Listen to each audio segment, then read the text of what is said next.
네, 학생 여러분들 안녕하세요. 고등학교 2학년 한국사 수업 시작하도록 하겠습니다. 교과서는 이제 173쪽 교과서 173쪽 피면 되고요. 오늘 우리가 들어가게 될 파트는 이제 대한민국 임시정부입니다. 우리가 저번 시간에 3.1운동에 대해서 공부를 했었죠. 그래서 3.1운동이 일어나게 된 배경, 그리고 전개 과정, 그리고 3.1운동이 가지고 있는 의의를 배웠는데요. 3.1운동에 의해서 기억나는 게 있을 거예요. 선생님 중요하다라고 좀 강조했었던 3.1운동을 계기로 해서 민주공화제를 기반으로 한 대한민국 임시정부가 수립된다라고 이야기를 했습니다. 그래서 오늘 이제 이 3.1운동을 계기로 해서 만들어지게 된 이 대한민국 임시정부에 대해서 공부를 할 건데요. 여기다 일단 연도를 1919라고 써주고요. 오늘 이제 대한민국 임시정부가 어떻게 만들어지게 되었는지 그 수립 과정을 먼저 살펴볼 거고요. 그리고 대한민국 임시정부의 다양한 활동들을 볼 거고, 이제 대한민국 임시정부가 활동을 하다가 이제 어떠한 계기를 통해서 새로운 방법을 모색하거든요. 그 새로운 방법 모색하는 모습까지 살펴보도록 하겠습니다. 그럼 이제 밑으로 내려가 볼까요? 밑으로 내려가서 본문 내용을 같이 한번 읽어가면서 수업을 하도록 하겠습니다.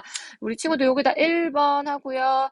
대한민국 제목을 좀 고쳐줄까요? 대한민국 임시정부의 수립이라고 적어주세요. 그러면 이제 3.1운동 직후에, 3.1운동이 끝난 직후에 이제 국내와 국외에서 임시정부가 수립이 되는데요. 거기 밑에 볼게요. 3.1운동 직후 국내외에서 임시정부가 수립되었다. 여기다 가로 1번 하고요.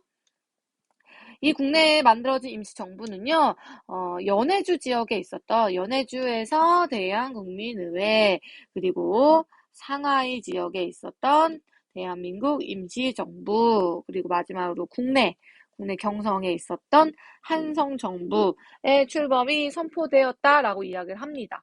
옆으로 잠깐 넘어가서 위치를 한번 확인해 보고 올게요. 지금 일단은 한성정부가 있었던 곳, 경성이죠. 여기 경성, 국내에 있었던, 그리고 국외, 연해주 지역, 블라디보스톡에 있었던 대한국민의회, 그죠? 그리고 요 상하이에 있었던 대한민국 임시정부가 있는데요. 곧바로 이 세 개의 임시정부는요, 통합운동을 시작을 합니다. 앞으로 독립운동을 하는 데 있어서 좀 더 효과적인 방법으로 독립운동을 하기 위해서 곧바로 통합운동을 시작을 하는데요. 그 옆에 계속 읽어볼게요. 이들 임시정부는 곧바로 통합운동을 시작했다. 거기다 가로 2번이라고 해주고요. 통합운동을 시작하였는데 읽어볼게요. 마침내 한성정부의 법통이 계승하고 상하이 여기다 밑줄 동그라미 치죠. 상하이의 대한민국 임시정부와 대한국민의회를 통합한 대한민국 임시정부가 탄생했다. 그래서 세계 정부 중에서 이제 대한민국 임시정부가 위치한 곳은 어디였느냐? 바로 상하이예요. 상하이. 우리 친구들 상하이가 상해인 건 알고 있죠? 상해. 그래서 상해에 대한민국 임시정부가 통합을 하게 되는데요. 이 통합 과정에서 우리가 한 가지 궁금한 건, 왜 이 세 개 중에서 상해로 통합이 되었을까 하는 의문이 들어요. 그러면 우리가 그 밑을 내려가서 그 내용을 좀 살펴보면, 일단은 사실, 이 세 개 중에서, 연해주, 그리고 국내, 경성, 그리고 상하이에 있던 임시정부 중에서, 통합운동을 하는 데 있어서 조금, 요긴 좀 어렵지 않을까. 첫 번째로 생각한 곳은 어딜까요, 친구들? 국내, 경성일 거예요. 왜냐면 이미 3.1운동을 하고 난 뒤에 1920년대에 들어가면 일본이 어떤 통치를 실시하죠? 이제 문화 통치를 실시하죠. 근데 문화 통치는 말만 문화 통치고 굉장히 기만적인 성격을 띠고 있었고 민족을 분열하는 통치다라고 이야기를 했었죠. 그래서 일본의 이런 지배하에서 사실 국내에서 대한민국 임시정부를 정상적으로 운영하기는 좀 어려웠을 거예요. 그래서 이제 일단 한성정부의 법통을 계승한다라는 단서를 달면서 대표성을 띠게끔 한 거죠. 그러면서 이제 블라디보스토크와 상하이 중에서 어디로 결정이 나느냐? 바로 상하이로 결정이 나는데요. 독립운동의 그 방향성에 있어서 일단 대한민국 민주정부는 외교활동에 중점을 두기로 합니다. 그래서 외교활동을 하기에 용이했던 상하이를 중심으로 해서 대한민국 임시정부가 만들어지는데요. 여기 체크해 볼까요? 그 밑에 어, 여기 밑줄 가볼게요. 여기 통합과정에서 이 외교부를 상하이에 두면서 정부와 의회는 동포가 많이 살며 묘장투쟁에도 유리한 간도나 연해주로 옮겨야 한다는 주장도 있었다. 그러나 정부를 상하이에 둔 것은 거기 이제 밑줄 가볼게요. 상하이 가지고 있는 이점이 나옵니다. 서구 열강의 조개 지역이 많아서 외교 활동을 펴기에 유리하다라고 이야기가 나와요. 그러면 상하이가 지금 서구 열강의 조개 지역이 많다라고 이야기되어 있는데요. 이 조개 지역이라는 게 무엇인지 우리 친구들이 알아야 조금 이해가 되겠죠? 그 밑에 써볼게요. 네, 밑에 뭐가 생겨가지고 다시 껐다가 다시 켰어요. 그러면 다시 봅시다. 조개 지역이 가지고 있는 첫 번째 특징은 외국인들이 자유롭게 거주할 수 있었다라는 점이고요. 자유롭게 거주할 수 있었다. 그리고 이 자유롭게 외국인들이 치외법권을 누릴 수 있었어요. 우리 치외법권은 예전에 강화도 조약했을 때 선생님이 설명했었죠? 그래서 누릴 수 있었다.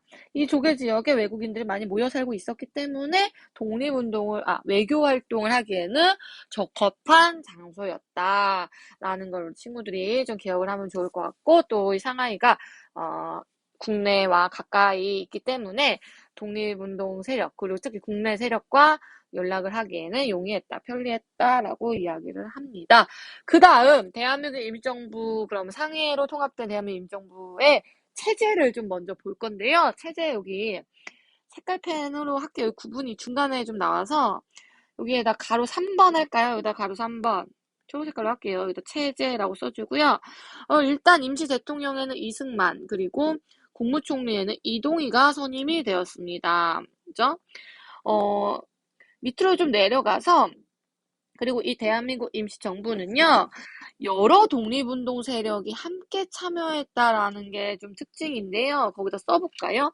우리 친구들 위에서 봤었던 이승만 있죠, 이승만. 이승만은 임시 대통령직을 맡았던 사람인데, 이승만 같은 경우는 우리가 독립을 하는 데 있어서 가장 중요한 것은 외교 활동이다. 외교론자였어요. 독립운동을 하는 데 있어서 가장 중요한 방향, 노선은 외교가 중요하다. 그리고 이제 국무총리를 맡았던 이동희 같은 경우는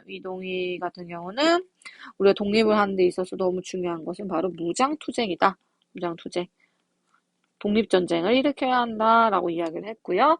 다음 한 사람만 더 써볼게요. 안창호 많이 들어봤죠? 안창호 같은 경우는 우리가 독립운동을 하는 데 있어서 중요한 것은 우리의 실력을 양성하는 것이다. 실력 양성론자였습니다. 학교를 세우고 똑똑하게 교육을 시키고 해야 된다. 그러니까 이 다양한 독립운동 세력들이 대한민국 임시정부에 참여했다라는 걸 우리가 알 수가 있고요.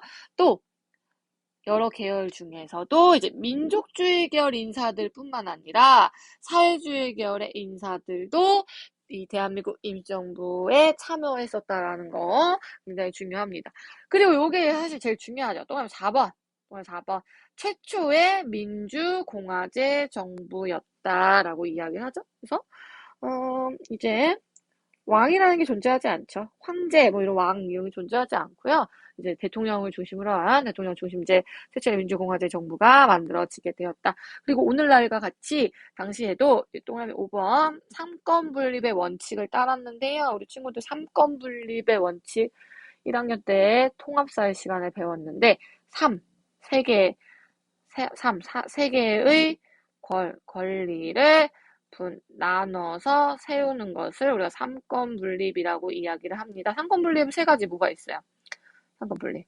입법, 또 행정, 그리고 사법 있죠? 각각 권한을 나눠서 가지고 있고 서로를 견제하죠. 그죠? 그래서 입법은 뭐 하는 거였죠? 법률을 만드는 역할을 하고요. 행정기관에서는요. 정책을 집행하는 역할을 하고요. 사법기관 같은 경우는 그 법률을 적용하는데요. 대한민국 임시정부에도 이렇게 상권분립으로 권력을, 이 상권분립의 원칙을 따라서 권력을 나눠서 가지고 있었다라는 거예요.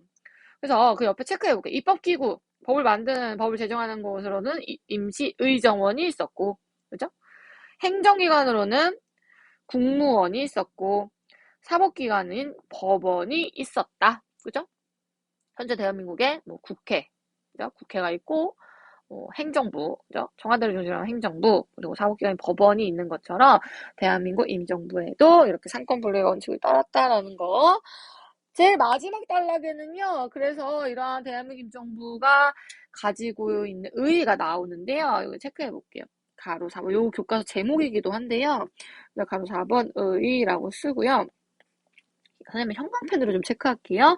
대한민국 정부는 황제의 나라인 대한제국에서 국민의 나라인 대한민국으로 첫걸음을 내딛었음을 의미한다 라고 되어 있습니다. 그래서 황제의 나라인 대한제국에서, 대한제국은 전제정치였죠. 전제정치, 황제에게 권한이 집중되어 있는 전제정치에서 국민의 나라인 대한민국으로의 첫걸음, 대한민국 민주공화국이었다.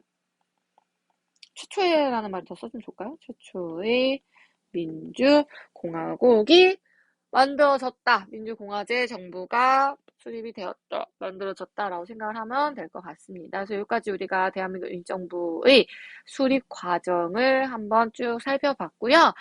수립 과정 한 번만 다시 복습을 해보면 3.1운동 이후에 국내와 국외에서 임시정부가 만들어지기 시작했는데 대표적으로 세 군데를 살펴볼 수 있었죠. 그래서 연해주, 블라디보스토크, 그리고 국내에 있었던 한성정부, 그리고 상해 임시정부가 있었다. 곧바로 통합운동이 일어납니다. 어디로 통합이 되죠? 네, 상해로 통합이 되었고요. 상하이로 통합이 됐던 이유는 그 상해의 서구 열강들의 조개 지역이 설정돼 있었기 때문에 외국인들이 자유롭게 드나들 수 있었고 또 치해법권이 적용이 됐기 때문에 우리가 외교활동을 하기에는 굉장히 적합했다. 그래서 대한민국 임시정부의 초기 노선은 외교활동을 좀 중요시 여겼구나. 그러면은 아까 선생님이 여러 독립운동 세력이 참여했다라고 할 때 이승만 대통령 같은 경우는 외교론자라고 그랬죠. 그래서 이승만이 대통령 자리에 앉고 그리고 무장투쟁론자였던 이제 이동희가 국무총리 자리에 앉았었다라는 거. 그리고 그 밑에 내려가서 이 대한민국 임정부의 체제를 좀 살펴보면 역시 여러 독립운동 노선의 세력들이 참여했다. 그리고 민족주의와 사회주의 세력 인사들이 참여했다.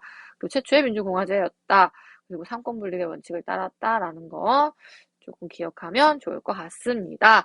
그러면 넘어가서 대한민국 임시정부의 활동을 살펴볼 건데요. 이 내용 한번 끊었다 가도록 하겠습니다.